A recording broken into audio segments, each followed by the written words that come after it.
The subcommittee on the Middle East, North Africa, and Central Asia will come to order.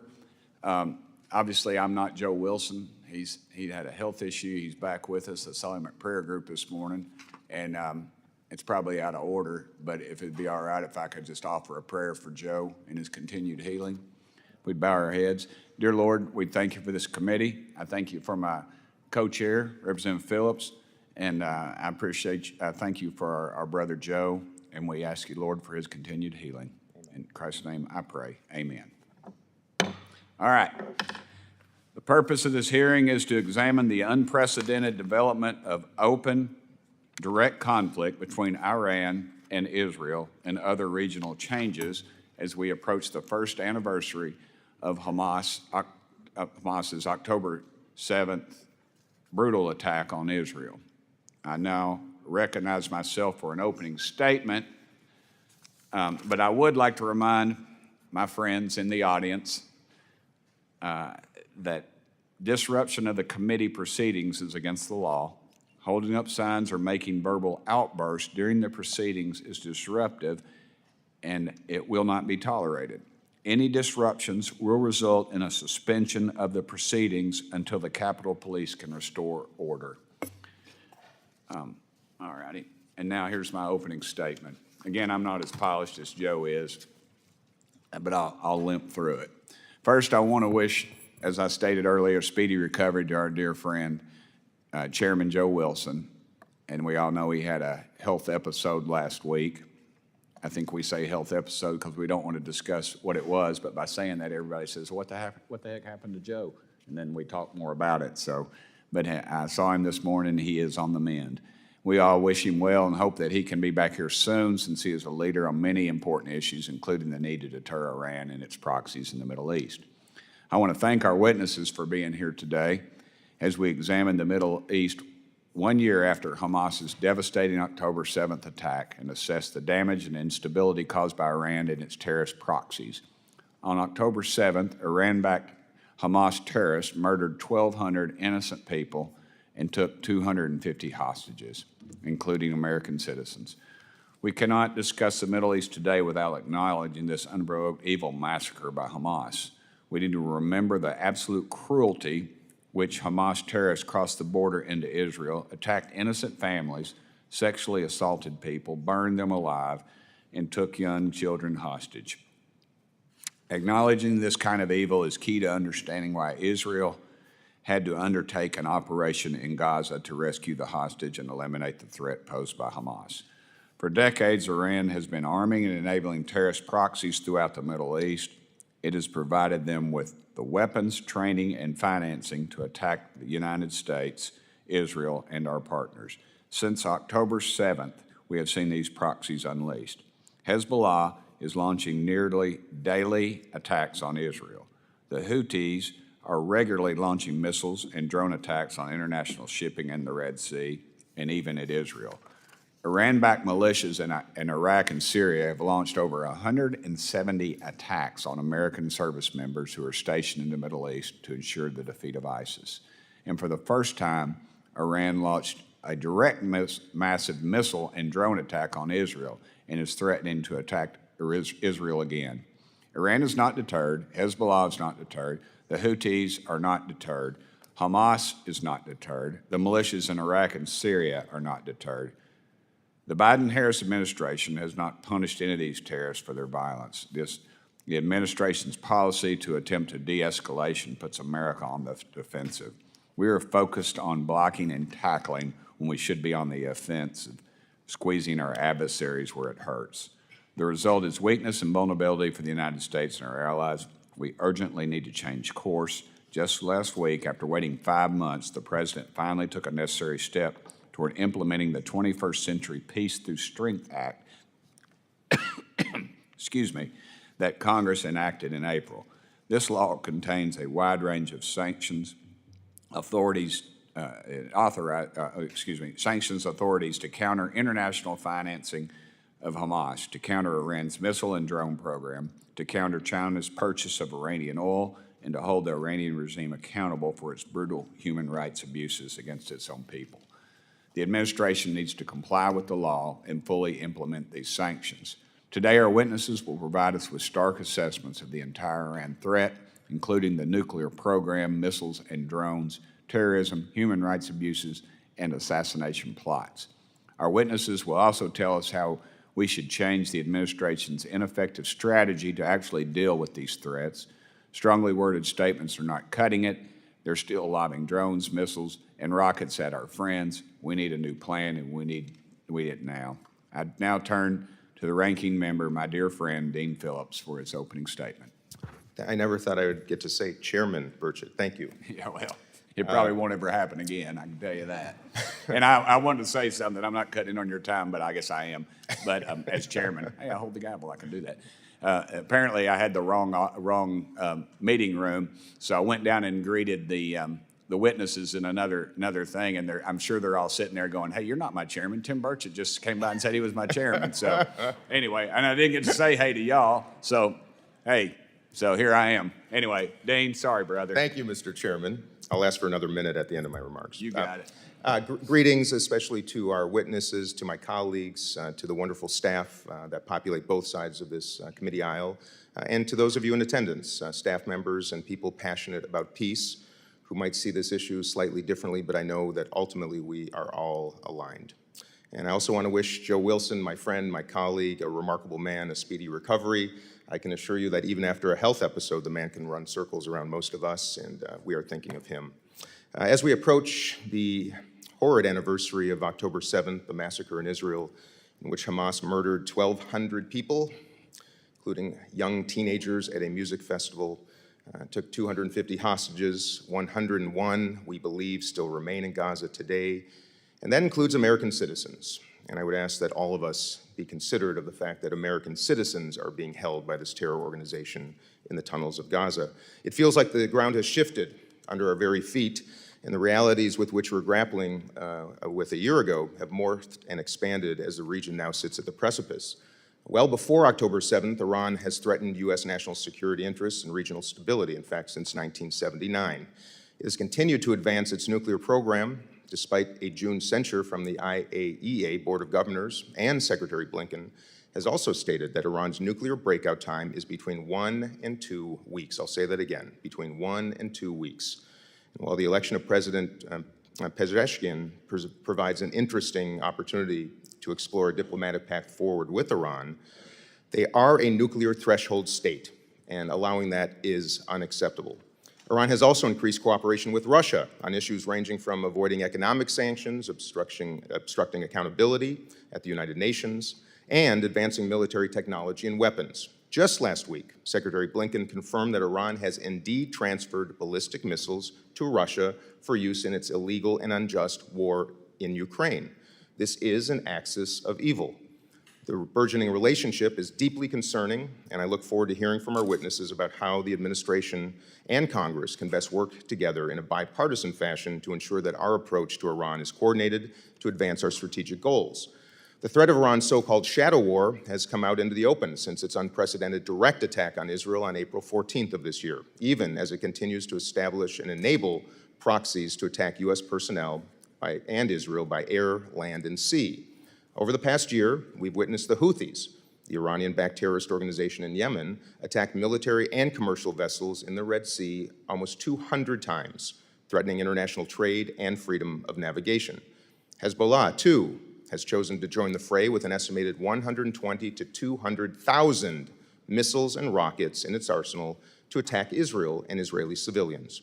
Hundreds of thousands of civilians on both sides of the Israel-Lebanon border have been displaced and cannot return home, cannot attend school, cannot live because of the continued violence.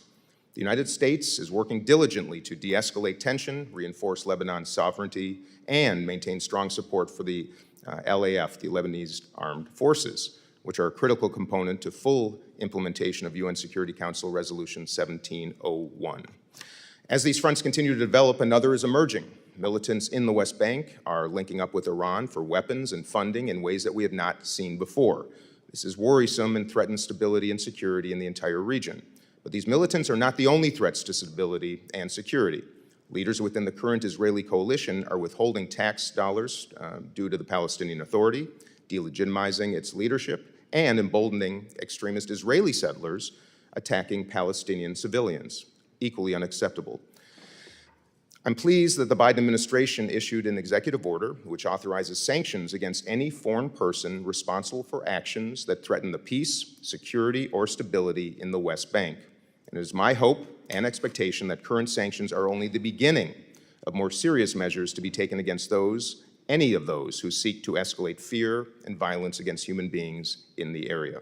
President Biden, along with our Egyptian and Qatari partners, have been working diligently to bridge the remaining gaps and bring an immediate ceasefire in Gaza that would see the release of all remaining hostages and a surge of humanitarian assistance to Palestinian civilians.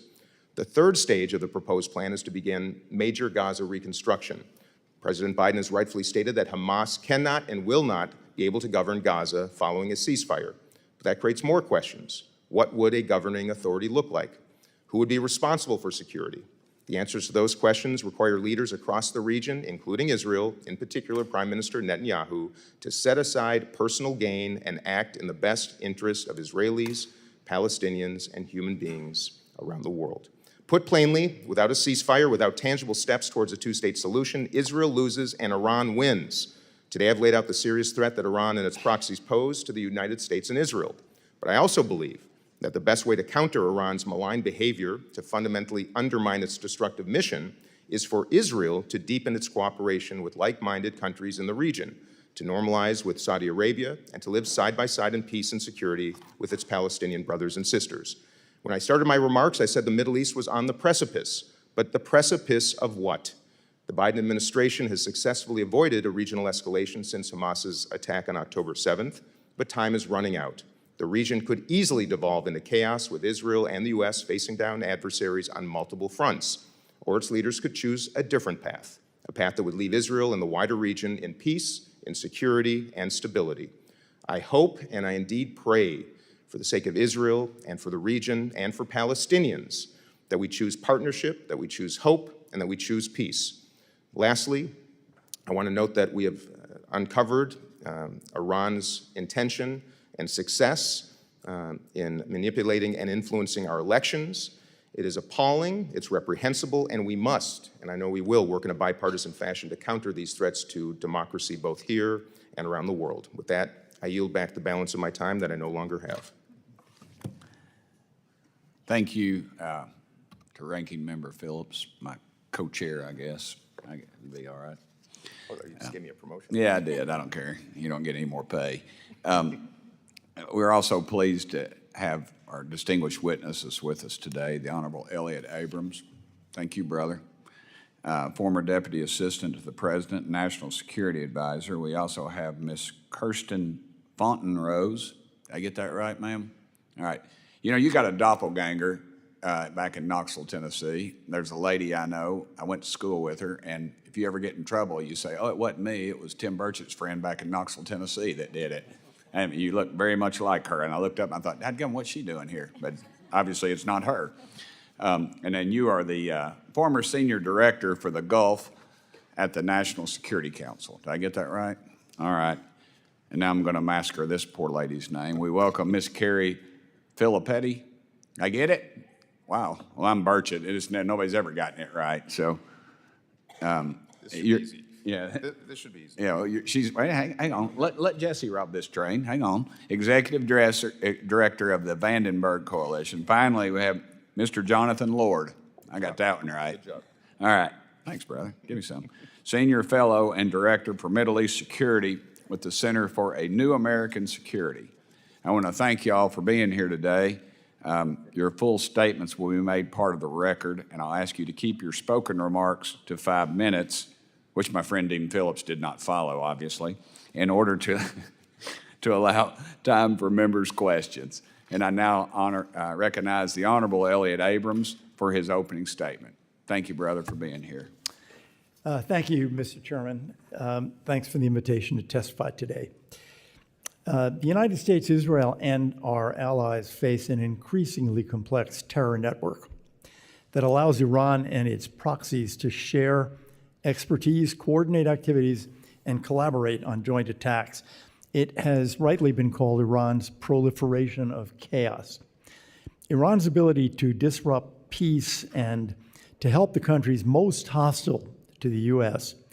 does not end at the borders of the Middle East. As has been noted, just this month, the U.S. government informed us of Iran's shipment of hundreds of short-range ballistic missiles to Russia for use in attacking Ukraine.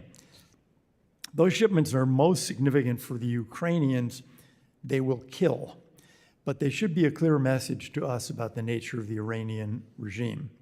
And all these activities are being conducted by an Iranian regime without nuclear weapons. What would they be doing if they had a nuclear umbrella and felt they could be even bolder?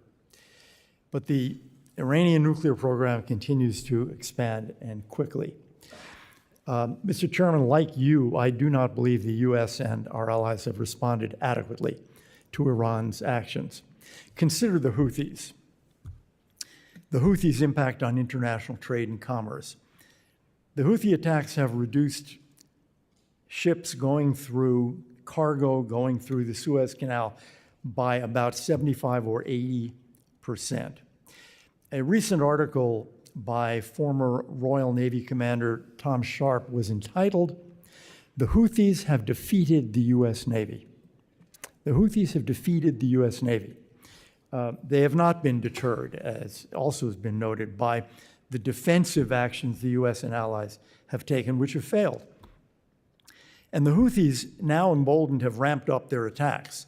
Drones and cruise missiles are now accompanied by hijackings and ballistic missiles. The Houthis are not producing advanced ballistic and cruise missiles. Those are Iranian missiles given to the Houthis. So that interference with international shipping is a product of Iranian foreign policy. But Iran has paid no price for it. As to the sale of ballistic missiles to Russia, significant consequences were promised. That was the phrase. Where are they? Will Iran pay a price? Iran has paid no significant price for its April attack on Israel. Iran has paid no significant price thus far for its defiance of the International Atomic Energy Agency and its buildup of a stockpile, as noted, that would allow it to build several nuclear weapons in just a few weeks. Oil sanctions are on the books, but they're not really being enforced, and Iran is selling more and more oil. I don't think, Mr. Chairman, that should lead us to just wring our hands. I think it should lead us to act. We can prevent these activities because Iran's leaders are evil, but they are rational. They respond to actions that threaten their interests, and they respect American power. So what should be done? First, I think both candidates for the presidency should repeat what President Biden and his predecessors have said, that the United States will not permit Iran to get a nuclear weapon. Second, both CENTCOM and the U.S. Navy believe our ships are sitting ducks for the Houthis and are dissatisfied with the way the U.S. has allowed Iran to close international waterways. CENTCOM Commander Eric Kurilla wrote in a classified letter that was reported in the press, U.S. service members will die if we continue going this way. And he argued for a more forceful response. We need that more forceful response. We need to make it clear to Iran that if an American ship is hit, the U.S. retaliation will be against Iran, not its expendable Houthis. Again, Iran's leaders are evil, but they are rational.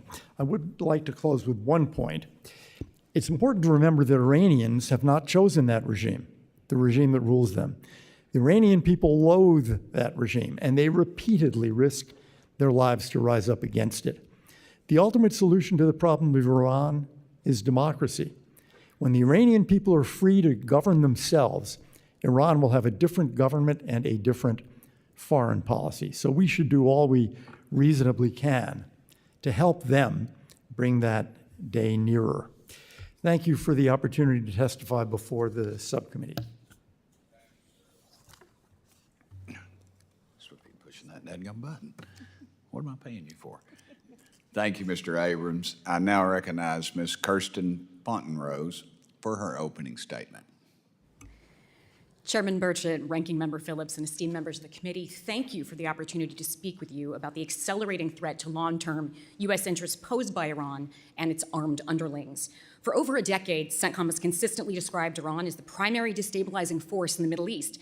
10 years ago, when Secretary Austin was CENTCOM commander, he cited Iran's proxy networks and its support for terrorism as major challenges. Since then, Iran has throttled up these programs with the explicit goal of eradicating U.S. influence in and access to the Middle East. Despite the headlines, the peril from Iran is not rooted in Gaza. If the conflict ends tomorrow, Iran's foreign policy will continue to demand policymaker attention. We will still be confronted by the IRGC and their cohorts in Iraq, Syria, Yemen, Lebanon, by a nuclear program holding us in a state of paralysis, by missiles that are approaching hypersonic and drones that are as fast as cruise missiles, by arms sales that directly threaten Ukraine, a crippling of global democracy, of commerce, cyber warfare threatening the democratic process, and information warfare targeting the social cohesion of our communities.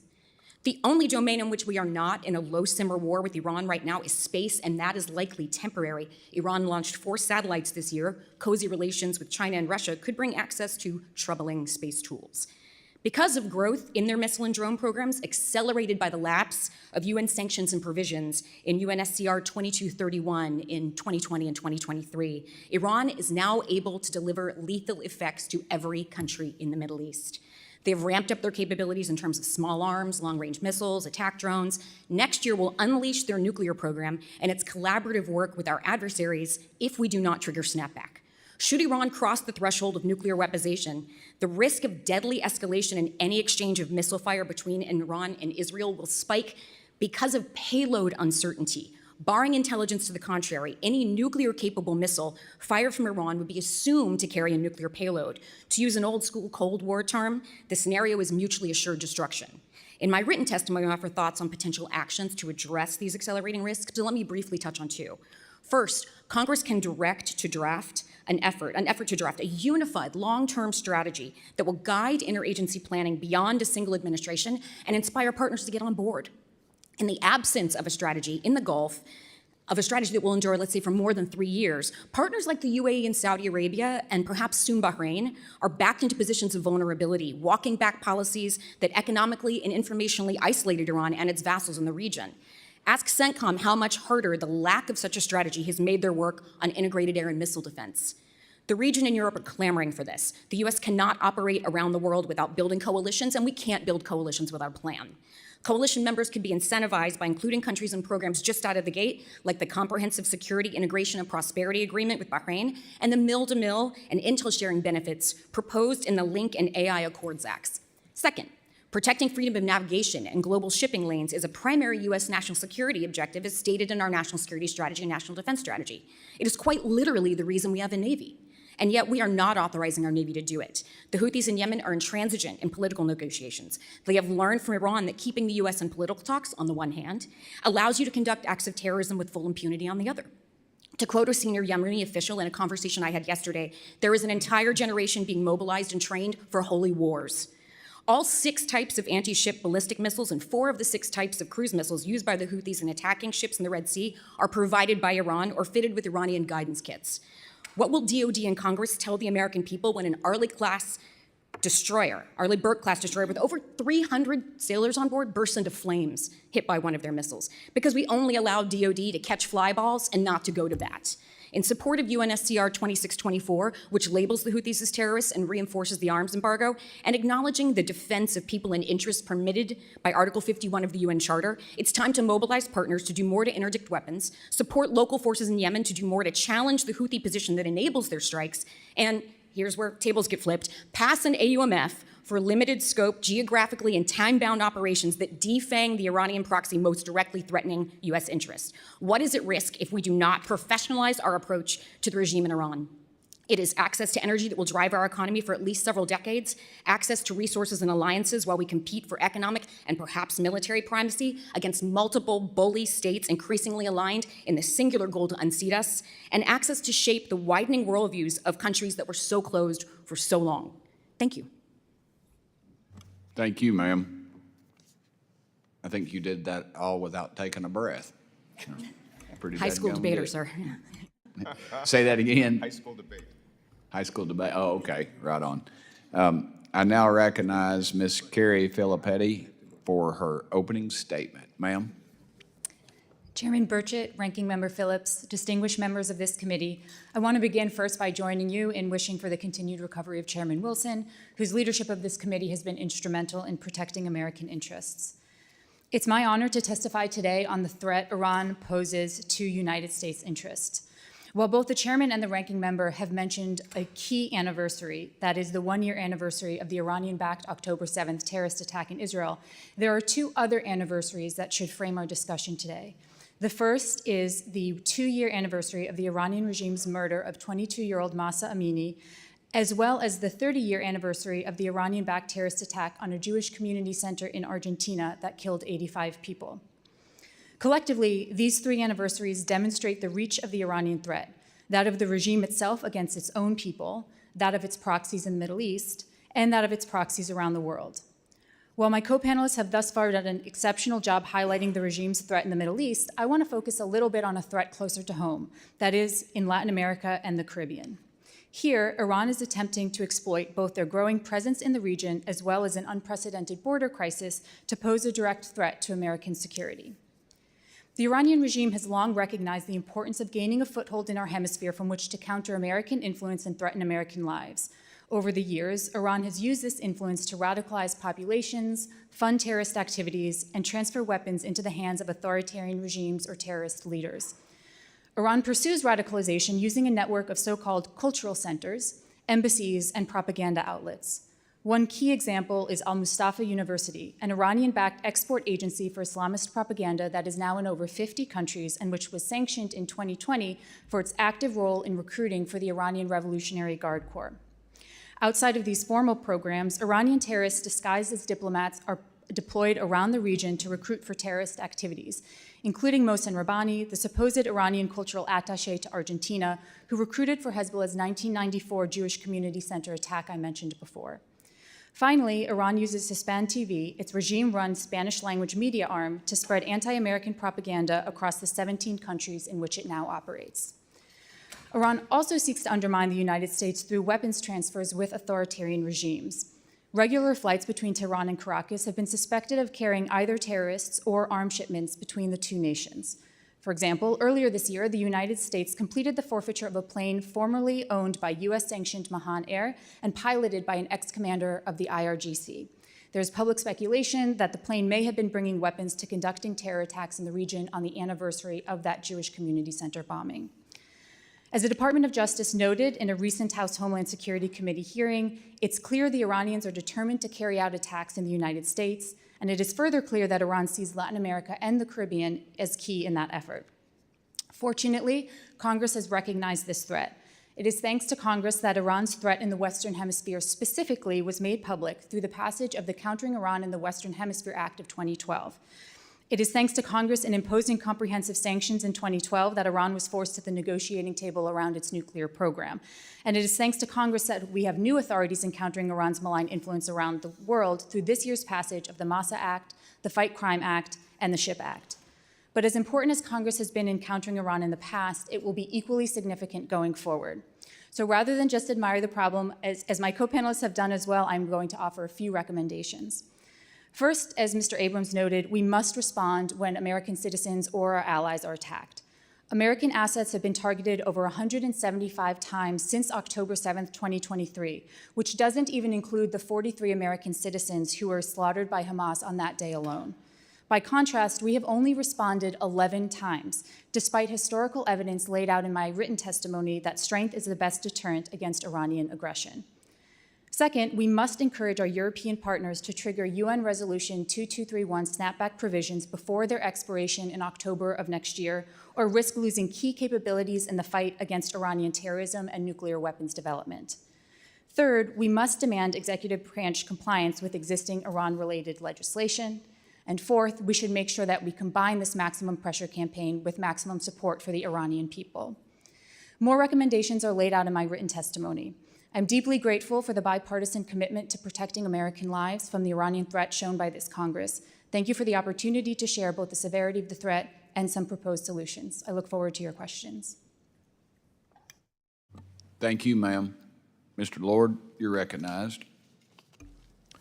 Chairman Burchett, Ranking Member Phillips, distinguished members of the subcommittee, thank you for the opportunity to testify before you today. This is the second opportunity I have had to come before this august body as an expert witness, and it is my honor to do so, especially alongside such esteemed colleagues. First, allow me to express my best wishes to Chairman Wilson. My thoughts are with him and his family, and I pray he has a full and speedy recovery. Today's subject is challenging, both as a problem for policy and as an issue that carries great emotional weight. With respect to the complexity, nuances, and breadth of today's subject, I'd ask that my written testimony be made part of the record. As a policy, CNES does not take institutional positions, so my testimony today will reflect my personal positions and perspectives based on my professional experience. My testimony today will be guided by the spirit of comedy and bipartisanship that has long undergirded the critical work of this subcommittee. I firmly believe there has and continues to be a bipartisan through line in American foreign policy in the Middle East. The continued provision of unwavering support to our close partner nation, Israel. The continued integration of Israel into the broader region. Resolution of the Israel-Palestinian conflict that delivers peace, security, dignity, justice, and self-determination for all. And the deterrence, containment, and if necessary, confrontation of an Iranian regime that continues to meddle with and undermine the stability of its neighbors, supports violent proxies, partner forces, and terrorist groups, proliferates weapons to enemies of peace and adversaries of democracy and the rules-based order, threatens harm and plots against Americans, and advances the development of a nuclear program toward the creation of an Iranian nuclear weapon, a weapon which Democrats and Republicans agree that Iran must never be allowed to obtain. In the Middle East, the events of the last 11 months have been wrenching. Beginning with Hamas's savage attack on Israel on October 7th, 2023, Israel is consumed by a conflict against Hamas in Gaza that it did not choose, yielding devastating consequences on millions of civilians. The steady escalation of violence throughout the region by Iran's proxies and partners continues to displace tens of thousands in northern Israel, hold the maritime domain under threat in the Red Sea, and has risked the lives of U.S. service members. Iran continues to methodically advance toward a nuclear weapon through the stockpiling of highly enriched uranium. It has solidified its axis of upheaval with Russia, China, and North Korea, combining their nations' respective resources and competitive strengths to produce and proliferate deadly drones and missiles, evade Western sanctions, and bolster their resilience, all in an effort to dominate their respective regions and undermine the rules-based order, which has allowed the United States and free nations around the world to succeed and prosper since the end of the Second World War. The last 11 months have been a cavalcade of misery, which mercilessly continues and shows few signs of abating. My written testimony includes recommendations for U.S. policy and encourages lawmakers to come together with the executive branch in a good faith effort to reach consensus on a bipartisan approach to advancing U.S. national security objectives. The Middle East is experiencing a geopolitical moment of sustained tension and consequence, which requires unflinching, thoughtful, and unified American leadership. Reaching bipartisan consensus on U.S. policy in the region is attainable and very much worth pursuing. My written testimony includes two thematic areas as points of departure to consider for the creation of a bipartisan Middle East strategy to meet the moment, a modified approach to the Israel-Palestinian conflict, and a new bipartisan strategy on Iran. In conclusion, let me share that it is customary in Judaism that when someone dies, we mourn them. Typically, Jews mourn for 7 days, commonly known as sitting Shiva. There are mourning rituals that extend 30 days, shloshim. However, when Jews lose a close loved one, like a parent, they mourn for a year, Shnat HaEvel, the year of mourning. For those who lost their loved ones on October 7th, 2023, the end of the year of mourning is approaching. While 1,200 people lost their lives in Hamas's unspeakable crime that day, the past year has only brought continued misery and death for Israelis, Palestinians, and others throughout the region. But soon, the first of the mourners will end their ritual and attempt to move forward. This act serves to remind me that following even the most unimaginable tragedies, there is opportunity for renewal, growth, and a better future. Similarly, in the wake of October 7th, the ongoing Israel-Hamas war, and the regional insecurity enabled by Iran, America's policy and legislative leaders, too, must look forward and seek renewal. Together, you can advance a strategy to secure America's national security in the Middle East and those of our partners and allies. Thank you, and I look forward to your questions. Thank you, brother. Appreciate y'all very much. Let's see. Oh, yeah. Now I recognize myself, which I always think is an odd thing to say. I'm looking in the mirror. Hey, it's me. Yeah. I'm very good looking. I realize that. Thank you. Miss Fontenrose. Sorry. These glasses, I got to adjust. There was minimal response to Iran's attack on Israel earlier this year. Do you believe that Iran has been deterred from launching another attack?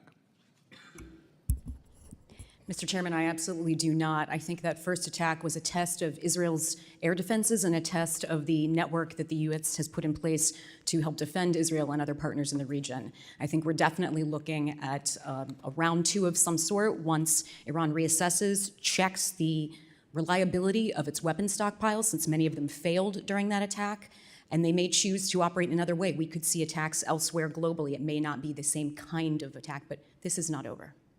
The economics of that attack were, it was basically sending a quarter over the border and then firing a $10 bill at them. Is that about your assumption of that?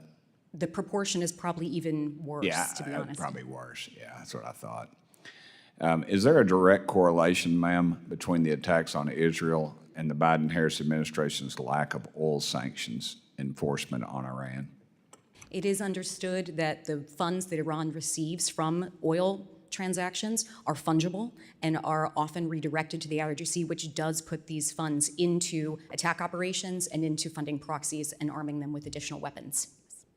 All right. Mr. Abrams, what role is Iran playing in arming the Houthis? It's fundamental, Mr. Chairman. They don't have the ability to create any kind of advanced weaponry, for example, ballistic missiles. So it's not true that they could do nothing without Iranian help, but without Iranian money, training, know-how, and actual weaponry, the threat from the Houthis would be minimal. All right, they're just in those John boats running around chasing big boats, basically. Yep. 22 rifles, and they've armed them with modern warfare. The Houthis have already attacked Israel, as you know. Do you think they'll try to do so again? Yes. The Israelis struck back at Hodeidah, the port, and there's at least some hope that that was a strong enough response to teach the Houthis a lesson. But I think in the passage of time, they'll do it. What concerns me also is they're attacking us, and we have not responded as sharply as the Israelis have. Okay. How should the U.S. change our policy, put an end to the threat that the Houthis pose? I'm not sure we can put an end to it in the sense of absolutely nothing else. But above all, I think this wouldn't be happening without Iran. We let the Iranians get away with this without paying a price. To me, that's critical. Iran has to pay a price. If a Houthi missile hits, as Kirsten Fontenrose said, hits an American destroyer and kills Americans, that's because the Iranians gave them that missile. I think we need to make it clear to the Iranians right now, if that ever happens, and we hope and pray it doesn't, the response will be against Iran. What would that look like? Well, you have a wide range, but if an American ship is hit, you can go from something like hitting, depending on how much damage is on buoys off the coast of Iran. You could hit an Iranian ship. You could hit an Iranian naval base. I mean, there's a wide spectrum, and I think we should be letting the Iranians know right now that will be the response. What threat do they pose in the next few years if we do not successfully put an end to their actions? They have the ability over the next few years to build a nuclear weapon. That presumably emboldens them. So with their network of proxies, it's a greater threat to Jordan, which right now they're trying to subvert. It's a greater threat to Israel through the West Bank. It's a greater threat to our allies in the Gulf. And it's a greater threat to the U.S. Navy and to international commerce. It's only going to grow as their oil revenue grows and they get bolder. Okay, thank you. I've got 20 seconds left, and I'm going to yield that time to my good friend Brad Sherman from California. Mr. Sherman? We all pray for the health of Joe Wilson, and glad to see he's back on the Hill.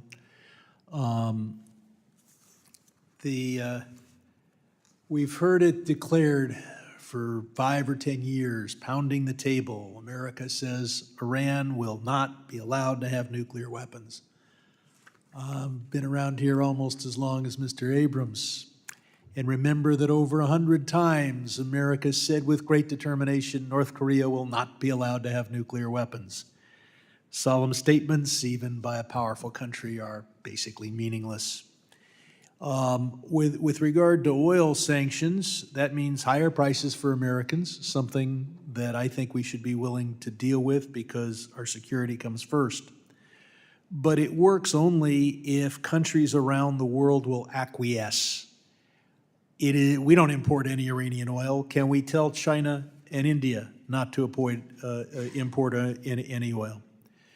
We were able to do that by threatening to cut off all countries with transactions involving the U.S. dollar. Back just a decade or so ago, the U.S. dollar was absolutely formidable in international transactions.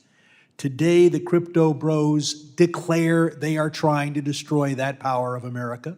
They are partially successful, and they have bought a lot of friends here on Capitol Hill.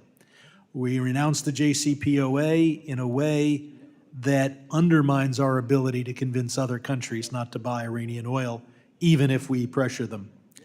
The Houthis have not just cut off trade to Europe. Food from Russia and Ukraine needs to get to the poorest countries that border the Indian Ocean. Many people are living on 2 meals a day instead of 3 because of what the Houthis have done. The number of deaths that will cause will never be reported, but people living on 2 meals a day die more than those who live on 3 meals a day. These deaths will probably exceed the number who die in Gaza, and blood stains the hands of Houthi supporters around the world, just as the hands of Hezbollah supporters are stained by the over 250 Americans Hezbollah has killed since 1983.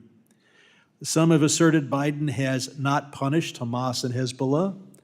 Have you seen the pictures from Gaza? Whose weapons are those? We provided $14.1 billion to Israel, and Israel is doing a pretty good job of punishing Hamas and Hezbollah. The best way not to have a nuclear Iran is not to have an Islamic Republic in Iran. We need to see democracy. Some of the witnesses have said that. The question is, how do we get there? I won't ask for a public question on this because it should be done secretly, but we should be funding every major dissident group everywhere inside and outside Iran that's dedicated to a democratic, non-nuclear Iran. The future of the world may depend upon it, and if we're spending money, we're not spending near enough. We need to provide free internet and use all of our technology to make sure that the great internet wall of China does not extend around Iran. And but I want to shift to another issue, and that is, it said, well, what about the Saudi nuclear program? Ben Salman says he wants the same deal as Iran. Of course, he doesn't. He doesn't want American sanctions and hatred. He just wants the same nuclear program. Now, just because the Saudis are not Shiites does not make them Zionists, but what really concerns me is all the great hardware that we shipped to the Shah was soon in the hands of the Islamic Republic. Mr. Abrams, is Saudi Arabia becoming a nuclear power in the interests of the United States? Saudi Arabia becoming a nuclear weapon state Weapon state, yes. certainly not in the interests of the United States. developing a nuclear energy program under a 123 agreement that does not permit enrichment, I think, would be in the interest of the United And they States. should simply follow the same agreement that the UAE entered into with us. They are here lobbying for less control. Why would they want that? Is there any benefit other than the chance to become a nuclear power that Saudi Arabia would get by watering down the 123 agreement model that we signed with the UAE? Well, there's a problem, which is that we are permitting Iran to enrich uranium. yeah. We did that under the JCPOA, and the Saudis then ask, well, if your enemies can do it, how come your friends can't do it? Well, our enemies get to be our enemies, and we do many bad things to the Iranian government, and we should be doing a lot more. And any funding we provide to dissident groups ought to be done covertly. And I'll point out, if you want to know the weakness of Iran, look at what their government does. Killing dissidents in Europe, trying to kill them in the United States, killing their own people. They're worried. And that tells us their vulnerability. I yield back.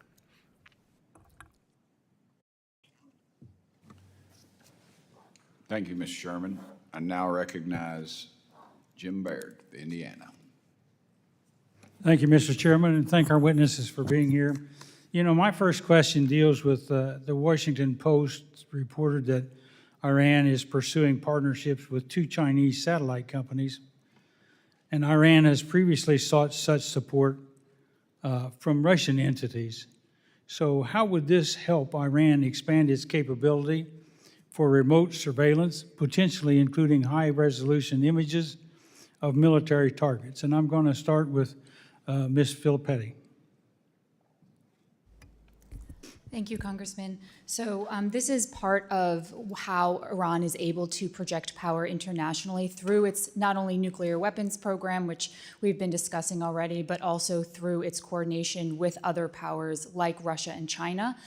In particular, we have seen how Russia has helped amplify the nuclear weapons program that Iran has been producing. And so their coordination with China has also allowed them to evade sanctions quite extensively. So we know that their coordination with both of these powers is intended to antagonize the United States and replace the American-led system. So any additional access they have, particularly coming from Chinese technology, which, as we know, is very sophisticated in terms of its ability to surveil, is deeply problematic. And just to connect this back to the Western Hemisphere component, which is what I always try to bring up, we have seen how China is also trying to establish satellite connections here, not only as it relates to surveillance systems in Cuba, but also over Argentina, which means that if Iran has a connection to Chinese satellites, then they may also have the ability to monitor us here.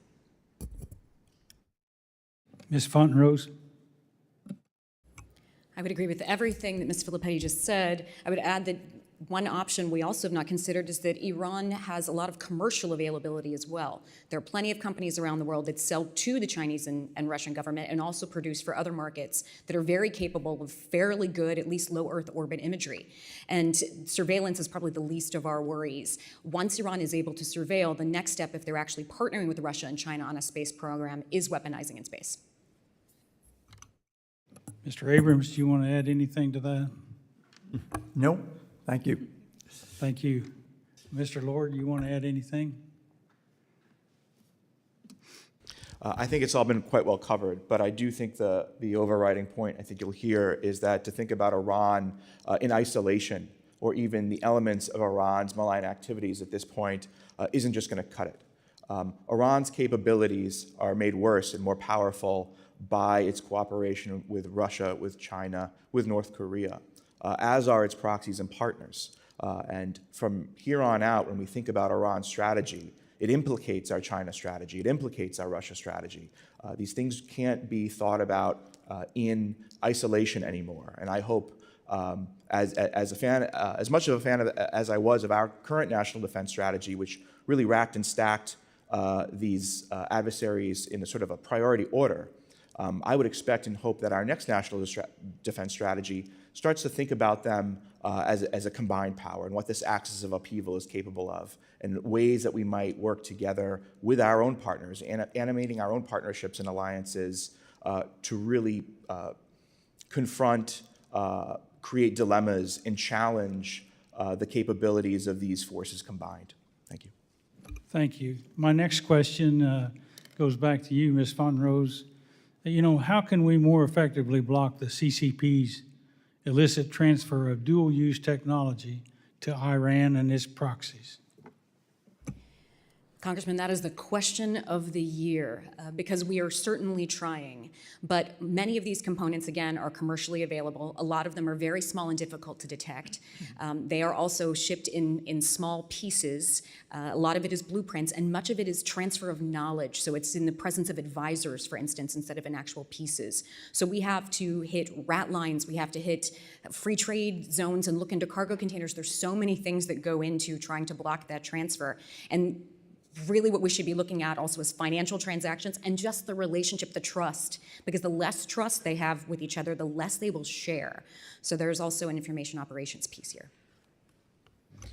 Thank all of you, and I would like to mention that Purdue University has developed a program for making chips, you know, this Chips and Science Act, and they have a program for undergraduates as well as graduates. So that's trying to onshore chip manufacturing. So I've got 3 seconds left, and I yield back. Thank you for your generosity, Representative Baird. Now I yield to my good friend Jerry Connolly from Virginia. Jerry. Thank you, Mr. Chairman, and welcome to our panel. Good to see you, my old friend, Mr. Abrams. Mr. Lord, Mr. Abrams, in his testimony, decried the fact that Iran is now close to developing or producing nuclear weapons. Is that correct? Yes. Was there any type of international agreement that would have stopped Iran from producing highly enriched uranium or the plutonium that could be used in such weapons? As I recall, Mr. Connolly, yes, there was. What was the name of that agreement? It was known as the Joint Comprehensive Plan of Action, or JCPOA. And were Russia and China party to that agreement? They were. And who led that agreement? Who initiated and helped write that agreement? The United States? Oh, it was our agreement. Yes, sir. And we had Russia and China, as well as Iran and Europe, as Yes. members? Oh, Yes, sir. wow.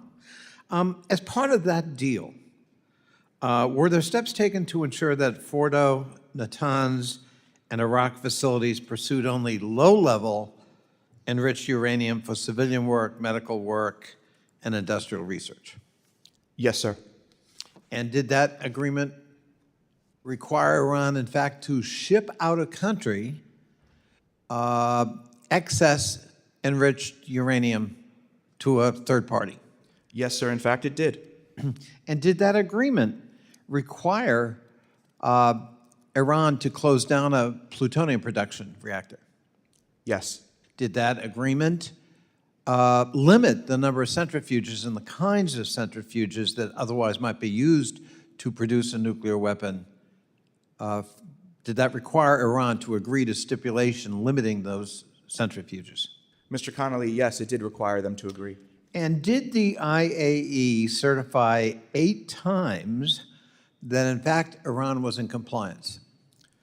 Yes, I believe it did. And did the Trump administration agree with that certification not once but twice in 2017? To my recollection, yes, it did. Huh.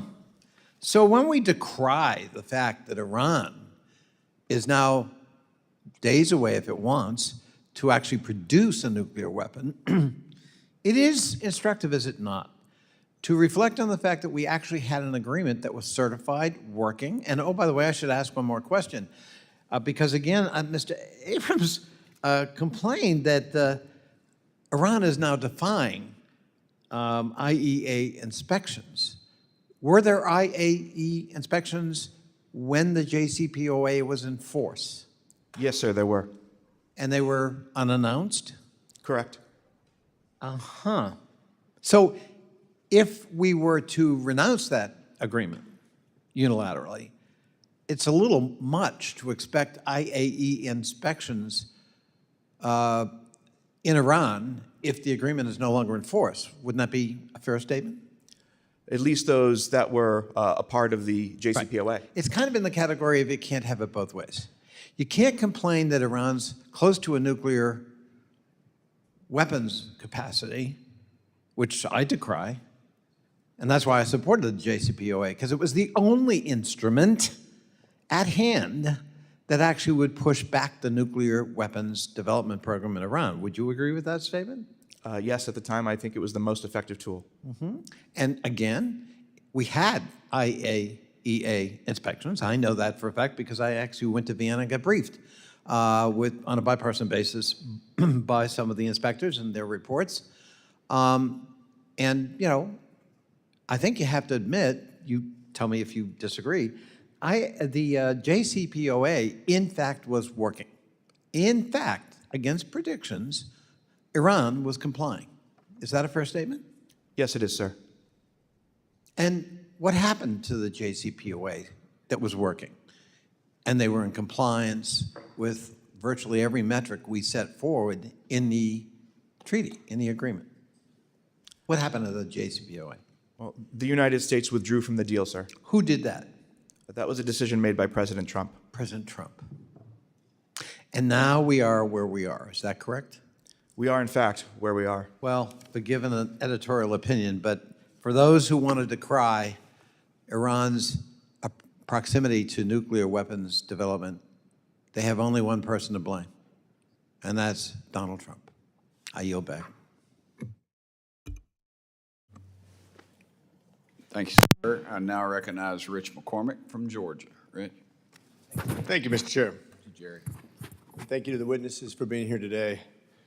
Next month marks October 7th, not only my birthday, but obviously an infamous day in history in which Israel was attacked, about 1,200 people slaughtered, 250 people kidnapped, including many Americans. This attack, in my opinion, was made a reality by Iran in support of evil people. We've seen them support Hamas, Hezbollah, the Houthis, Russia, China, pretty much every enemy we have, they've supported openly. They've created this unholy axis, which they, as a small country with a very small GDP, has become literally a purveyor of hate and death around the world now. Ms. Fontenrose, it doesn't make the front news anymore, but we've continued to have attacks in the Persian Gulf, mainly from the Houthis. We've seen ships attacked. We've seen a couple of them recently attacked in September, earlier this month, and then September 9th, we shot down another drone. We know that they have these capabilities only because of Iran. The question is, how do we cut off the flow of these weapons from Iran that are going to our enemies, especially the Houthis, particularly in this instance? Congressman, there is a lot of coordination to happen with some of our partners in the region. Iran uses both water means and land means to do these transfers. We have rat lines crossing some of the countries in the south of the peninsula, and about 6 months of the year when there are not monsoons, you have dhows taking tiny pieces of weapons that are hidden in tiny places into Yemen to arm the Houthis. They also have 3D printers. So, and many of these parts are ordered on Would it be safe Alibaba. to say that it's almost impossible to cut off their supply via routes that basically are endless? Cutting off the supply of much of this material would be very difficult. Yes, you would. I agree with you. So It's better to aim for bigger targets. well, there we go. We're setting up the conversation here, aren't we? Mr. Abrams, since Russia's illegal invasion of Ukraine, in 2022, Iran provided Russia with scores of the Shahed suicide drones. Secretary Blinken confirms last week that Iran recently provided Russia with a large new shipment of ballistic missiles that will undoubtedly be used to kill Ukrainian civilians and ultimately to try to win the war for Russia, which basically is an invasion of Europe, which NATO was set out from the very outgo to resist. It's the most germane time of NATO's existence since its creation. So we're at essentially war with an invading, expansionist, tyrannical government into Europe that we formed an alliance to resist. Why has this administration basically stood idle while Iran continues to supply our enemies with something we really can't stop them from doing just by supply lines, as we already said with the Houthis? We're having the same problem with Russia, but on a much different scale and for much different reasons. But why haven't we done anything? I think that we should be doing much more enforcement of sanctions. The administration says we don't want confrontation and we don't want escalation.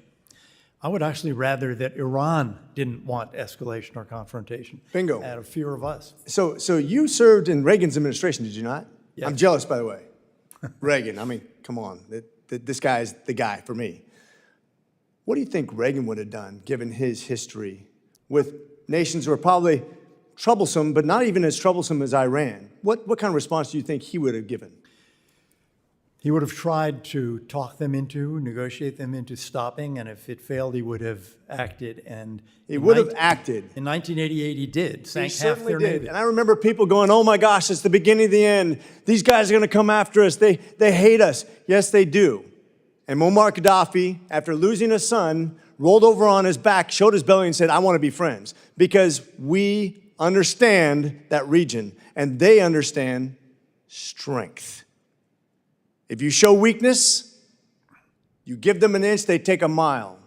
And thank you for being of service to such a great president, such a strong president. I saw it during Reagan's administration. I saw it during Trump's administration. When you break out the Moab, the mother of all bombs.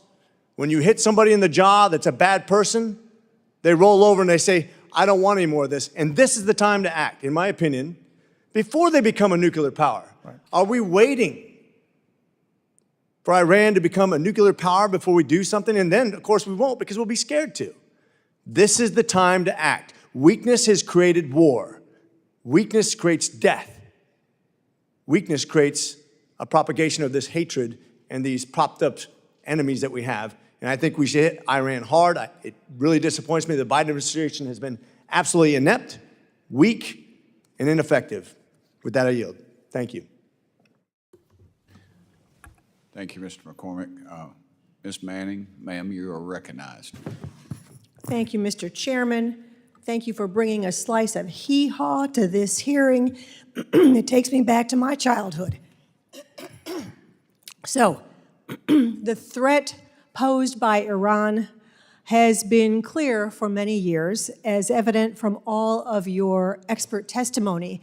And we have made wide-ranging efforts to stop Iran's malign behavior. We've imposed sanctions. We've worked with our allies and entered into the JCPOA. As Mr. Conley so deftly detailed, Donald Trump pulled us out of the JCPOA, and Iran is now closer than ever to becoming a nuclear power. We've asked our allies who remain in the JCPOA to trigger snapbacks. We've worked with Arab allies to create a regional alliance to stand together against Iran. We've moved Israel from European Command to CENTCOM, where they logically should be. And yet, Iran continues to wage its holy war against Israel, against the U.S., against the West, and against its own people. So, what should our short, medium, and long-term strategy be to defeat Iran's battle against Israel, against the U.S., against its own people? And I know this could be a 24-hour answer, so I'm going to try to ask each of you to give me a piece of that answer. Mr. Abrams, please address the nuclear issue, because I know you had a lot of questions. You disagreed with the JCPOA. I don't know whether you would agree that maybe we were better once we were in it, not getting out of it, but what should we be doing to address the nuclear issue? One of the most effective things we could do now, I think, is snap back. I think we should be asking, you mentioned it, the British, French, and Germans to do that. I think that if a new president asks them to do that, they may well be willing to do it. And that would have a real impact. So we should ask our allies to do what we are no longer really able to do because we got out of the deal. Correct. Anything else? Well, I'd like us to enforce the oil sanctions, because the more funding that regime has, the more harm they can do. And what should we be doing to address their non-nuclear malign behavior? Well, we've talked about the Houthis, and I think the U.S. Navy should have a much stronger response in keeping the sea lines of communication open. That's one instance, but should we have a grand strategy for addressing the non-nuclear malign behavior? Well, one piece of it, again, this could be 3 hours, but one piece of it, the ultimate solution is a democratic Iran with a different foreign policy. And we should be doing more to help the people of Iran in their struggle against that regime. Okay, I can't disagree with you, but I'm going to move to Ms. Filipetti on this one because you address the issue of what we should be doing to help the people. And I guess my question for you is, how should we address Iran's attempt to radicalize people around the globe to spread an anti-Western holy war? Thank you for the question. So this is one of the most significant threats that I think Iran poses. In addition to its nuclear threat is the disinformation and propaganda risk that it's posing, both outside the United States, as we see all across the world through, as I laid out, their propaganda outlets, but also inside the United States. So we are constantly seeing them use social media, use TikTok and other outlets in order to promote anti-American propaganda. So we need to figure out how to address the propaganda aspect of this in addition to the nuclear component of it. I would also say that this Congress passed some really important legislation that allows for more human rights related designations against the Iranian regime, like the Massa Act. And I have not seen that the executive branch has yet used those authorities, which I think are critical authorities. So ensuring executive branch compliance with the authorities that this Congress has rightly passed. So is enforce key. the laws that we've already passed and be more vigilant in enforcing that. Ms. Fontenrose, like you, I am deeply concerned by the Director of National Intelligence's finding that Tehran has sowed discord here in the U.S., particularly some of the anti-Israel protests that have taken place on college campuses. They have emerged as the leading source of disinformation and a top threat to the security of our elections. So what should we be doing to address that? What consequences should Iran face?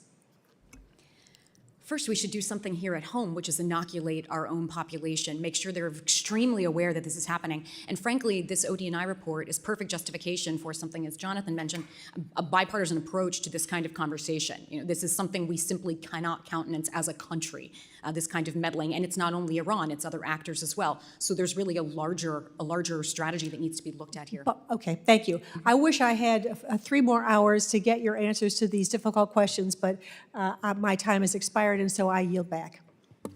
Thank you, Ms. Manning. Gabe Amo. How do you say your last name, Gabe? Amo. Amo. Yes. All right, brother, I got it. All right. Amo. Well, Mr. Chairman, I appreciate you regardless. Thank you so much to our witnesses for being here today. As we approach the 1-year anniversary of October 7th, I reiterate my call for an immediate and lasting ceasefire, one that releases the remaining hostages and surges humanitarian aid into Gaza. I also reaffirm my support for a long-term plan, one that ensures a lasting, peaceful 2-state solution and provides self-determination for both Israelis and Palestinians. An immediate ceasefire and comprehensive day-after plan are essential for containing the conflict and countering the threat of Iran and its proxies. Even before October 7th, though, it is clear that Iran has been a destabilizing force in the region, threatening our national security interests and preventing a lasting peace from taking hold. For decades, support for regional proxies has been central to Iranian foreign policy. It has funded armed groups and terrorist organizations, including Hamas in Gaza, Hezbollah in Lebanon, the Houthis in Yemen, and militias in Iraq and Syria.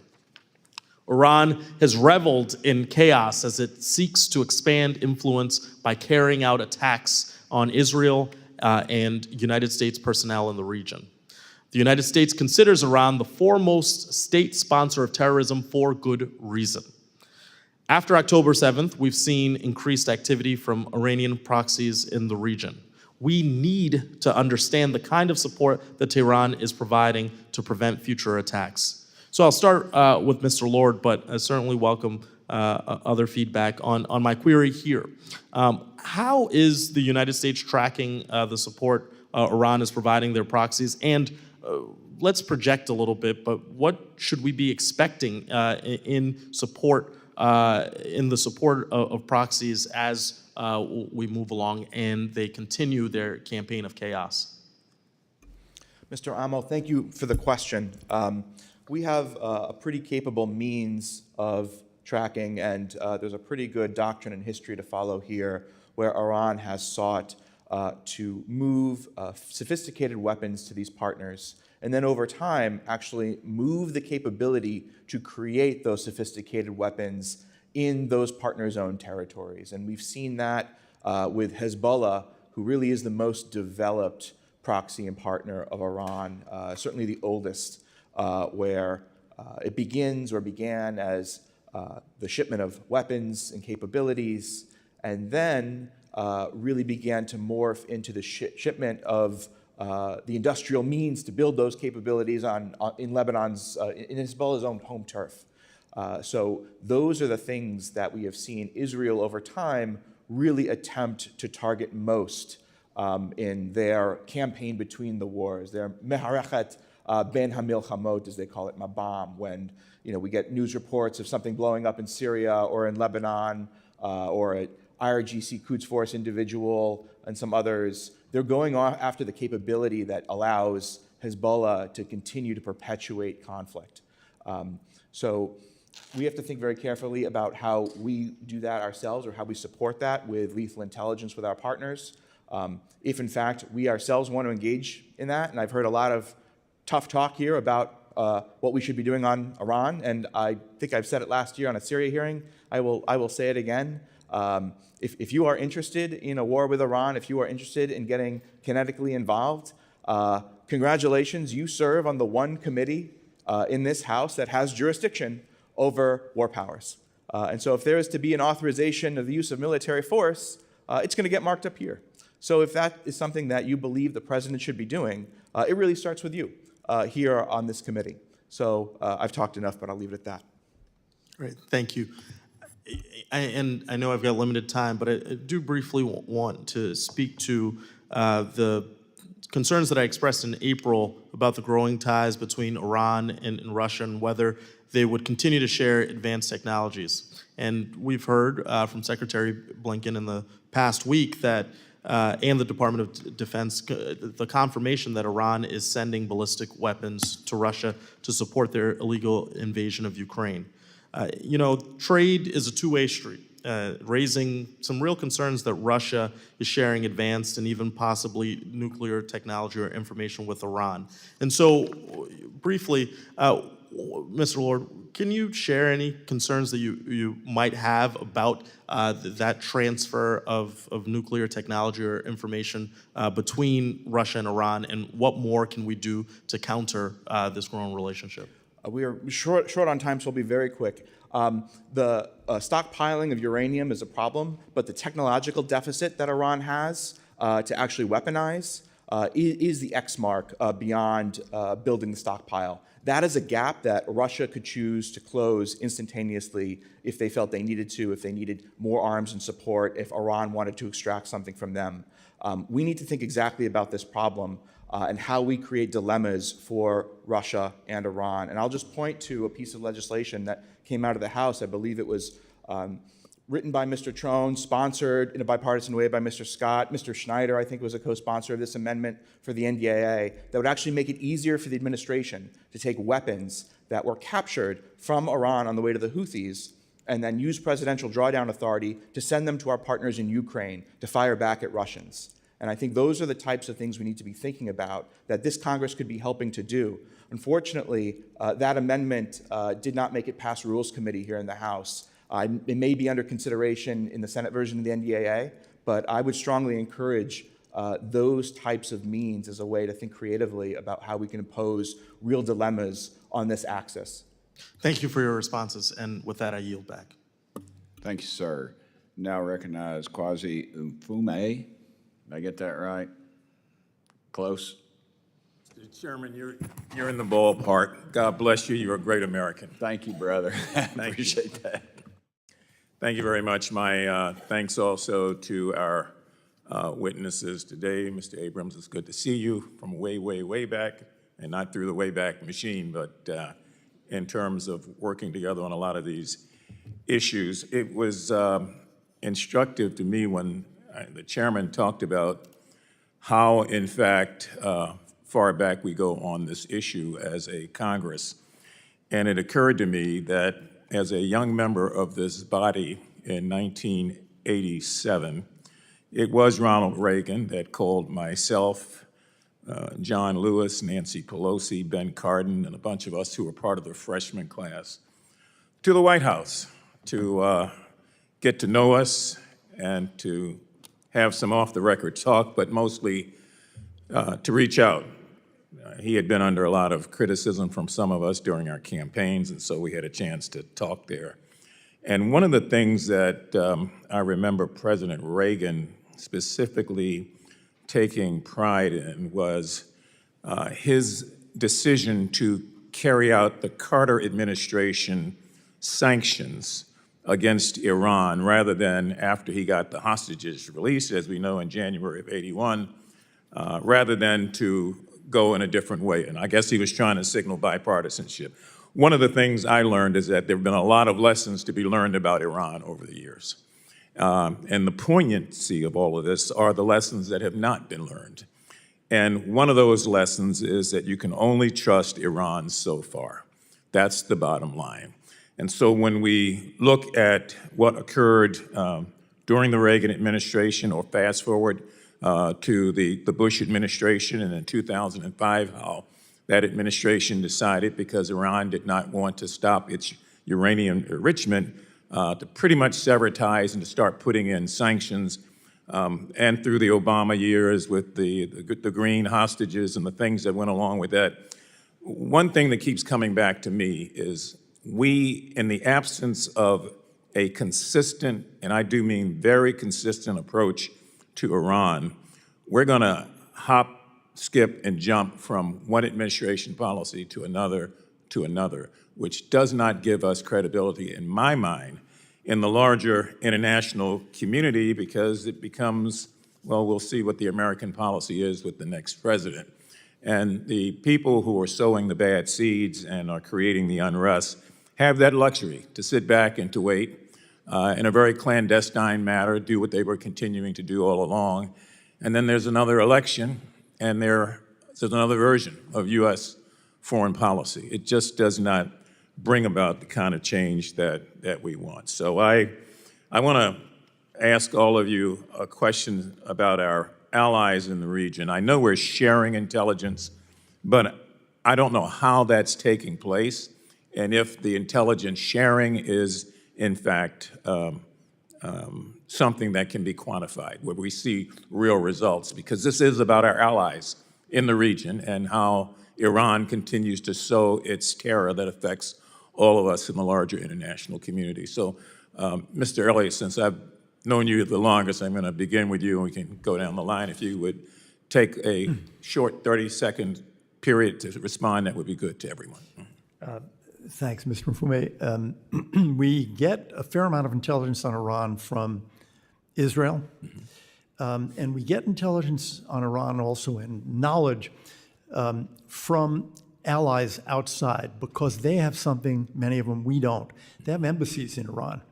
So we get from those embassies, from their ambassadors, much better sense of what's it like, what's going on in there, that we actually lack because we don't have an embassy. Thank you. Congressman, I interpreted your question slightly differently. I thought you were asking about how we share intelligence with our regional partners, so I'll address that just briefly. We do have very close intelligence sharing relationships with most of the Gulf countries, with Egypt, with Jordan. They do complain they don't get enough. We are doing some things right now to try to pass more. A lot of the issues are trust within them. We have to serve as a hub, because intelligence can't be shared, for instance, with a group of them, since they simply don't trust one another. But CENTCOM has done quite a bit through the Integrated Air and Missile Defense construct, or the regional construct they're building to share intelligence. And we've seen the proposed AI Accords Act that will do, have additional steps for intelligence sharing with countries in the region. Okay.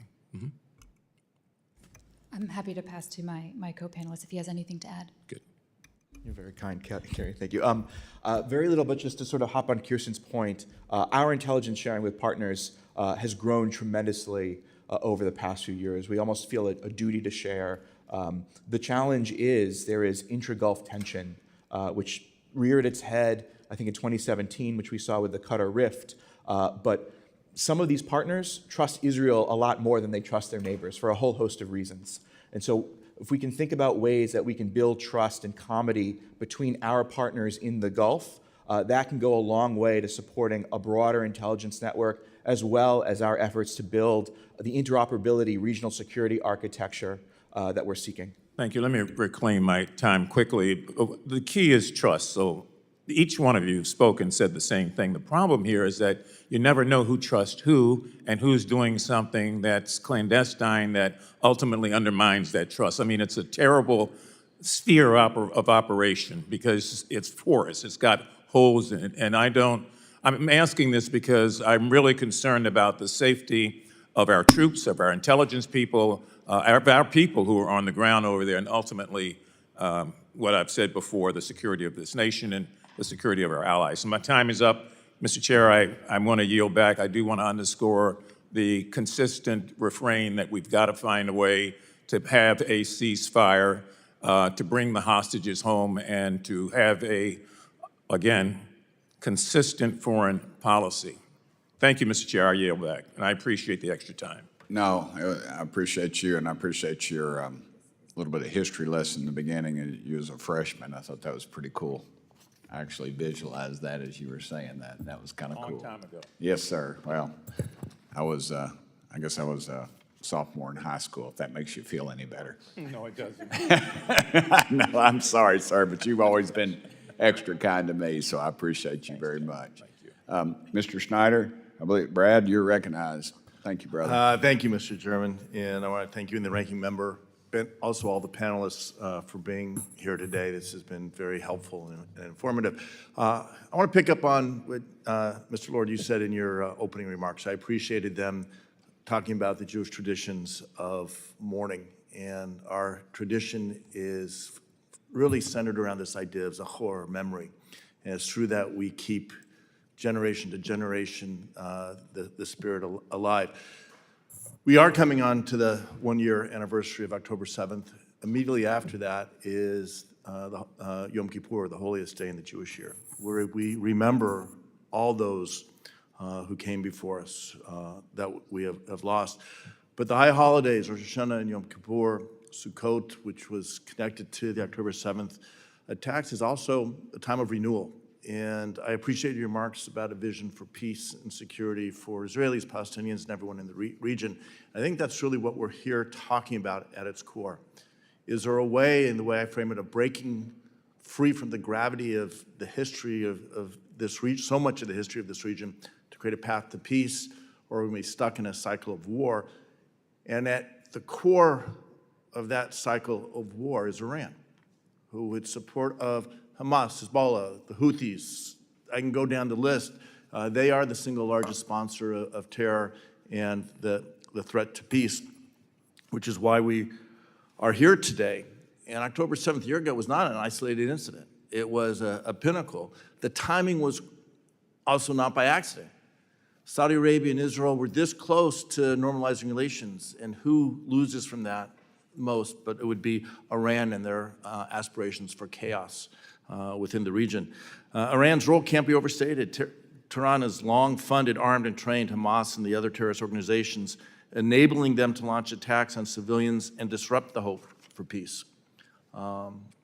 We're currently facing a very real threat of a second front opening in the north against Hezbollah, between Israel and Hezbollah. Hezbollah has 150,000 or more rockets, many of which are precision-guided, poised to escalate.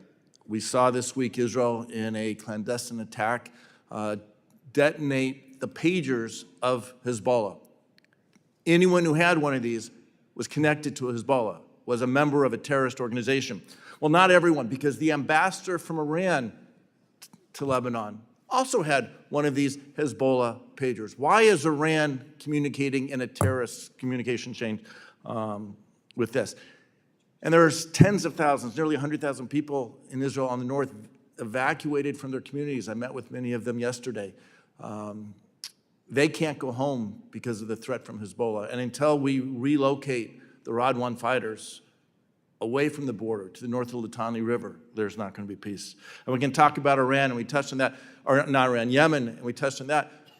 Yemen is a wild card in all of this because, yes, they are being armed and funded by Iran. They also overtook all of Yemen's government's weapons, and they aren't necessarily going to just listen to Iran.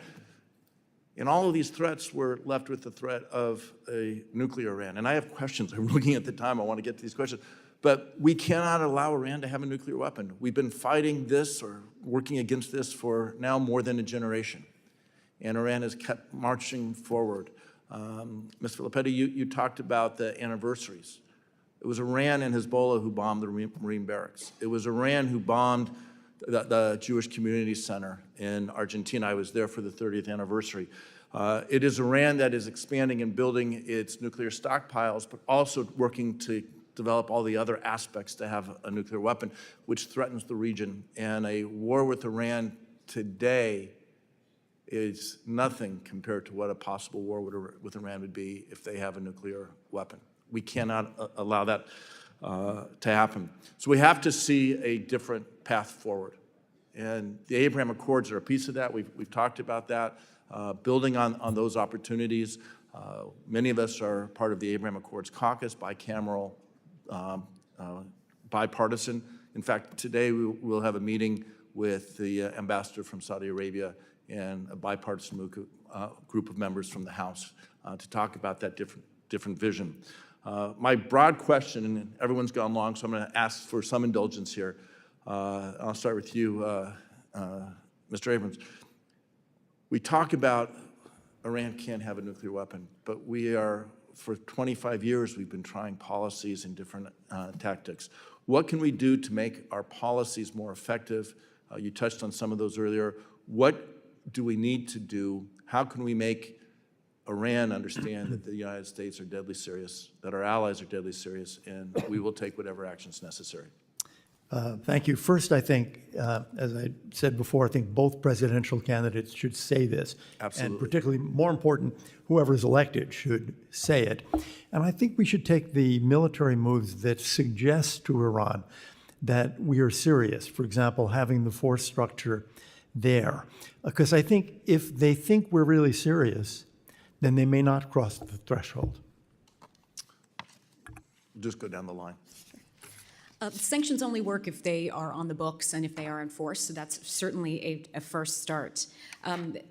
We also have other tools available to us. You know, we don't have to be talking about airstrikes on Iran necessarily. We have lots of cyber tools. We can build human asset tools. There are ways to dismantle programs once they exist, or ways to prevent the acceleration of the program that perhaps won't cause mass casualties. Thank you, Congressman. I would only add, I agree with both of my co-panelists. I think a lot of this has to do with constraining the resources that Iran has in order to commit acts of terrorism. When you look at the threat, again, from the Western Hemisphere, we have seen many Iranian spies and terrorists who have attempted to plan for attacks on American soil from their position in Latin America. So that means we need to deny the Iranian regime the resources that it needs in order to fundraise for these attacks. That's why I think, in addition to the 2231 snapback that Mr. Abrams mentioned, it's also important to work with friendly jurisdictions to make sure that they are also sanctioning not only the IRGC, but also Hezbollah, Hamas, the Houthis, other terrorist entities. I also think that we need to look at shifting to a full terrorist designation for the Houthis, given the severity of their attacks on global shipping. Okay. And Mr. Lord, in 2 seconds, because I'm getting the hook here. Very quickly, sanctions are being enforced, and they are being as effective as they could be. Iran is getting better and more capable at evading those sanctions. Sanctions themselves are a tool, they're not a policy. We need to think much more broadly. Finally, I'll say this president has been very effective in deterrence. I think we had a moment here, we could have seen a repeat of April 13th after Hania was killed. But the presence of two carrier strike groups, and not only that, but the messaging about all the stealth capabilities, F-35s, F-22, a guided missile destroyer. These are first strike capabilities. And obviously it's not going to get talked about publicly, but I'm fairly convinced that Iran was put on notice, and President Biden had his hand on the holster and made it very clear. Deterrence can be effective. Thank you. I'll close with this, Mr. Chairman. Sanctions are most effective on their first day, and whoever's under sanctions are going to try to get around them. We need to ratchet them up. And I will, last thing say, with the USS Abraham Lincoln and Theodore Roosevelt, among the escort ships was the USS Cole. The irony should not be lost that the ship that Yemen tried to destroy a generation ago was defending the U.S. interests and our allies' interests, including Israel, this summer. And let all know that the United States stands prepared, and that's our committee's responsibility. We will not allow Iran ever to have a nuclear weapon. I yield back. Thank you for yielding negative time to me. This reminds me of that scene from Godfather where he stands up and says, I have to go chair my own committee now, so I will not be able to listen to any more of this. But the difference is I'm not a United States Senator, and y'all are definitely not mobsters. So I'm going to yield to, other than that, I'm going to yield to Mr. Lawler from New York, and I want to remind him the great power that comes with that gavel, and don't let it go to his head. Thank y'all. It's been a pleasure.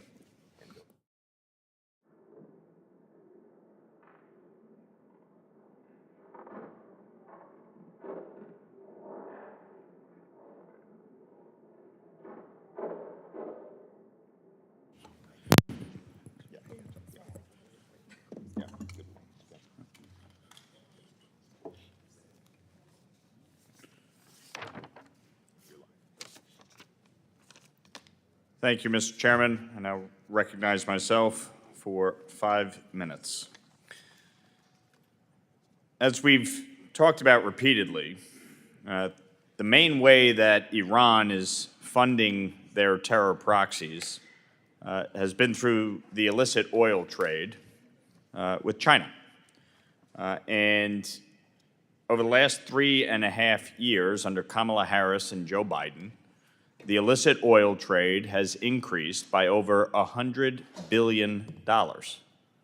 That is what is being used to fund Hamas, Hezbollah, the Houthis, and other terror networks in the region. And it's what's being used to fund Iran's nuclear program.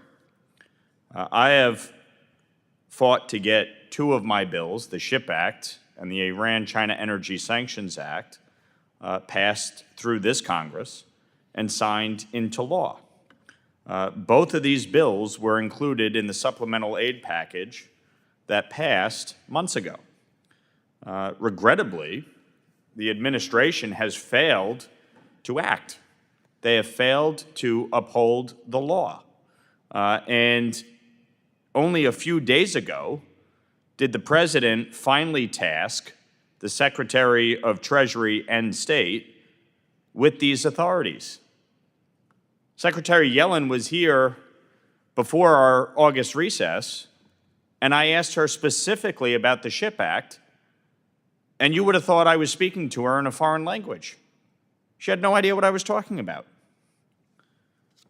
So my question is, how is cutting off Iran's revenue stream from China, where China is purchasing 90% of Iran's petroleum, how do you see that impacting Iran's ability to fund terrorism in the Middle East?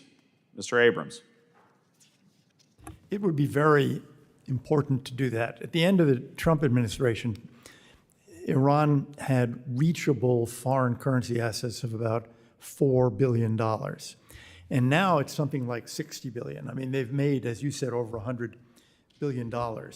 So denying them these resources, which, I mean, we know what they do with them, their own armed forces and these terror proxies, would have a real impact on the threats we face. Any other comments?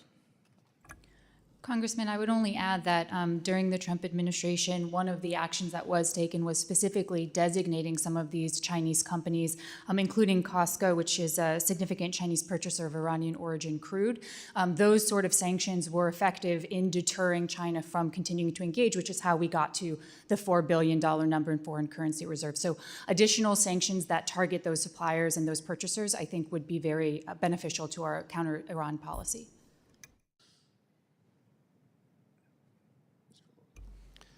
Nice to see you, Chairman Lawler. As a resident originally of Rensselaer County, makes me proud. Let me just say that your characterization of the Biden administration's actions during this time, I think, are a little bit unfair.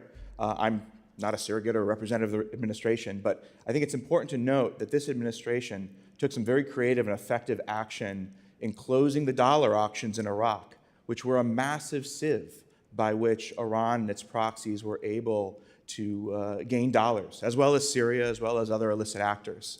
And as many as 80% of those transactions were sketchy at best.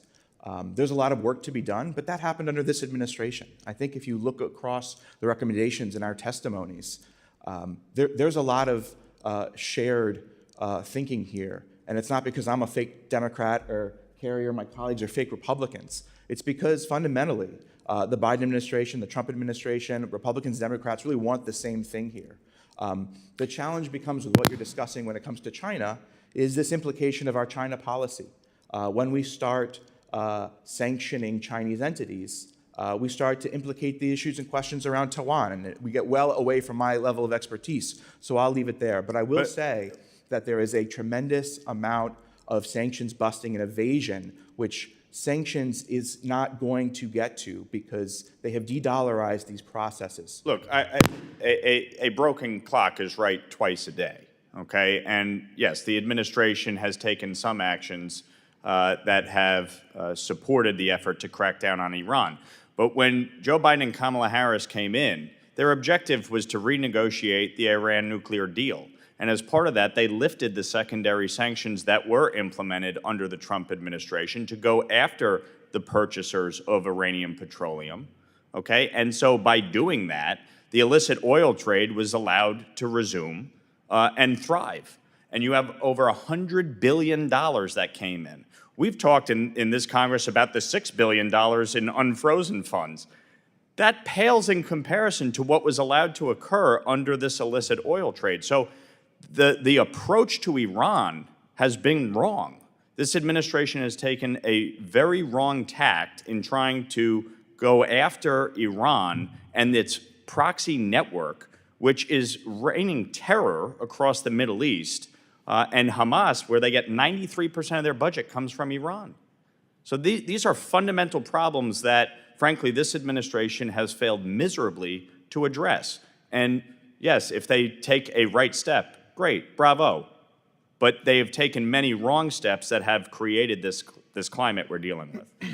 My time has expired. I now recognize for 5 minutes the gentleman from Minnesota, the ranking member, Dean Phillips. Thank you, Mr. Chairman. Let me just, in response to this last exchange, state my opinion, which is as long as the world relies on petroleum, there will be a flow of dollars to our adversaries. And it's clear that Iran will direct resources to our adversaries at expense to their own population. Their economy is in the worst condition it has been in probably during my lifetime. And I would simply pose that I don't think there is any sanctions regime that can effectively stop that flow. So I'd like to go down, dig a little bit deeper, and try to find solutions. But first, a question about the West Bank. I'm concerned about escalating violence. There have been, I think, 1,350 attacks by Israeli settlers on Palestinians, a reduced flow of resources to the PA, which is the only source of stability. So let me actually start with you, Mr. Abrams. Do you believe current Israeli policy, as it relates to security policy, economic policy, and otherwise in the West Bank, is accretive to stability and security and also to United States objectives?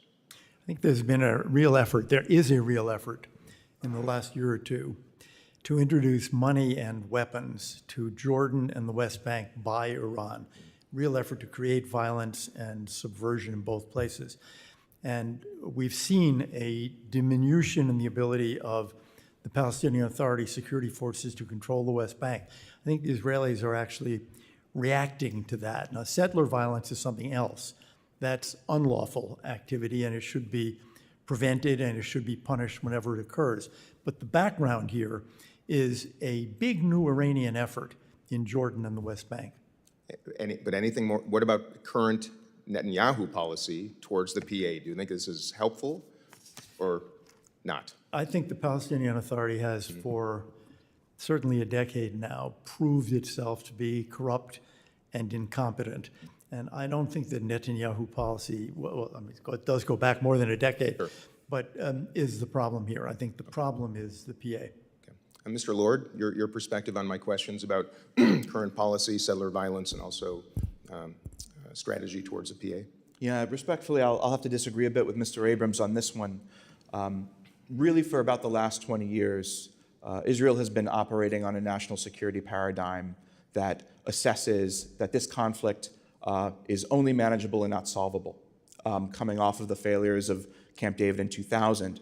But unlike previous paradigms of conflict management, this one has been inextricably tinged by an ultra-nationalist ideology which fundamentally rejects the two-state solution. And we have seen that most prominent, most vocal in this last government led by Prime Minister Netanyahu, where settlement has grown at an extraordinary pace. Settler violence has similarly grown, and the consequences for settler violence have never been lower. And all one need do is look at the overt statements of the ultranationalists in this government who have their fingers on the knobs of this to know that exactly their purpose is trying to destroy the Palestinian Authority and export the chaos we're seeing in Gaza to the West Bank that fundamentally allows them to come in and ultimately annex large swaths of the territory. And I think it's inimical to Israeli security interests. I appreciate it. I want to move on to the border between Lebanon and Israel. Ms. Fontenrose, do you see any potential, especially in light of what has transpired over the last few days, to enforce Resolution 1701, to actually establish a reasonable buffer zone? And how should we in Congress and how should our allies proceed with reestablishing dynamics for a return for both Lebanese and Israelis that have been displaced? At the expense of sounding flip, I think the actions of the last 2 days may encourage fighters to move away from that border simply because hospitals are full. Yeah. But certainly it was a message sent about the reach of the perpetrator to Hezbollah's rank and file. So they will have much more trouble now conducting command and control. They will have obviously trouble communicating. They will have trouble recruiting. You'll have mothers throwing away anything with a battery in it in their sons' bedrooms and locking them in. I mean, we've definitely seen where the network reach goes. And that will give many of the rank and file fighters cause to question whether or not this is an activity they want to engage in. So I think the time for negotiating that is a bit stronger now on Israel's side. It's certainly worth an attempt. Okay, and back to you, Mr. Lord, on the same question, your perspective on 1701 and the dynamic and the buffer zone. Immensely difficult. What we've seen in the last few days is some cause for concern. I've been very public in the indicators and warnings that we'll see forces come away from Gaza and start to be repositioned north, likely in advance of a conflict on the northern border, and we're now starting to see that. What we've seen really in just the last 48 hours, 72 hours, I think may be unrelated to that, but may not be. And Israel is trying to use unpredictability and demonstrate ways in which they can come at Hezbollah in unpredictable, unknowable ways from Hezbollah's perspective to make them more compliant and put them in a position of weakness. Because very much right now they feel they are in the driver's seat, and it's leading towards a bad scenario. Close with one more question, and any of you can respond. As I reflect on post-World War II and the Marshall Plan and how our arch enemies became friends through investment, it's my belief that the human condition will act in the same way when it's oppressed, does not see hope, whether it's Gary, Indiana, or the Gaza Strip. Do you see any analogy between how we handled post-World War II investment in peace and the Middle East? If so, how might that look, a Marshall Plan of sorts for the region? And if not, what are the impediments? And I would welcome perspective from any of you before I close. Not all at the same time. Mr. Abrams. I would resist the Marshall Plan analogy for one reason, at least, which is that the Marshall Plan countries, for the most part, were industrial democracies. So you were rebuilding, you were returning. You weren't trying to create something that had never been there before.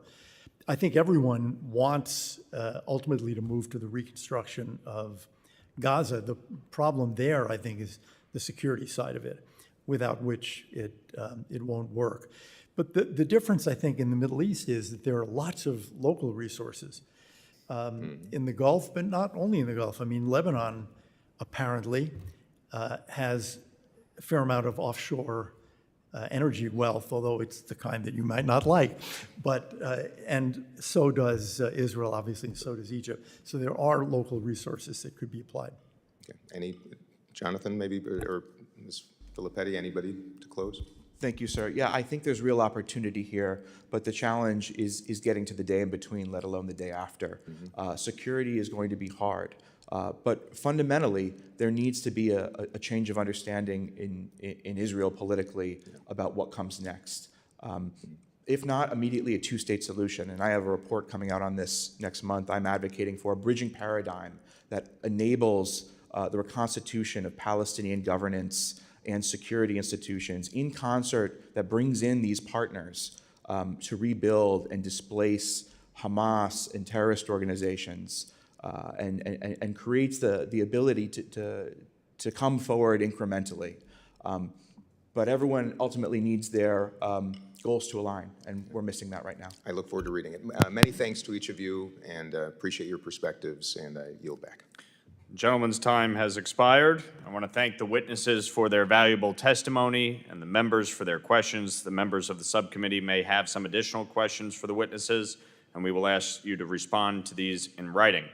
Pursuant to committee rules, all members may have 5 days to submit statements, questions, and extraneous materials for the record, subject to the length limitations. Without objection, the subcommittee stands adjourned.